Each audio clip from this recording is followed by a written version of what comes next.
was actually the first film I've made with a team. Before, I made films basically myself. I didn't limit myself this time, setting it around things that are easy to animate. We have a lot of animals, we have a lot of water, which is in animation one of the hardest things to do.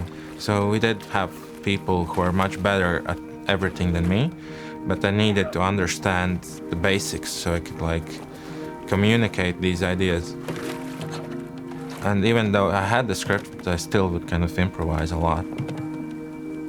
I see it as one big thing that I do all at the same time. I need that process of discovery so I can try different things. I would just create these sets in 3D and take a virtual camera and almost like a live action location scout. And I discover ideas and I can place the camera, but I can still adjust the set. So I do that instead of drawing storyboards. CG animation gives me very complicated camera moves, which would be impossible to do in live action. Having these long takes creates that sense of real time, that you're experiencing the story with the characters.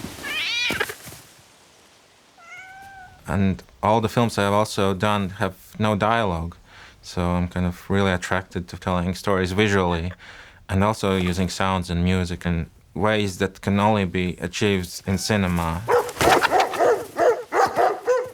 It was almost like a casting process where I was looking at different animals and considering how they might interact.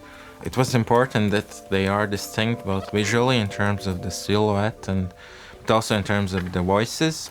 But I didn't want any of them to be antagonists. I wanted each of them to be relatable.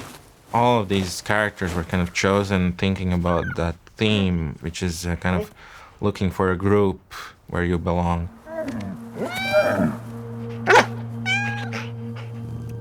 We used real animal voices. It's not humans mimicking animals. The only animal where we did take some artistic liberties is the capybara, because the voice was so high-pitched, kind of unpleasant. And this character is very calm and kind of peaceful, and we needed something deeper. So the capybara is voiced by a baby camel. Because there's no dialogue, we have to use their body language, their behavior to kind of express these things. And in terms of the movements, all credit goes to our animators. Our approach I would describe as naturalism rather than realism. So we are studying real life. Everything is really animated by hand.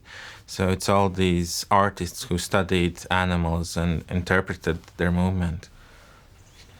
My approach was to have somewhat more detail in the environments, in the background, so you have that immersive feeling. But the characters are somewhat more stylized. I think it makes them more appealing. In animation, you can do pretty much everything you want, but that's also can be difficult when you have infinite possibilities. But I kind of like having freedom and being able to tell kind of personal stories in very unconventional and bold ways.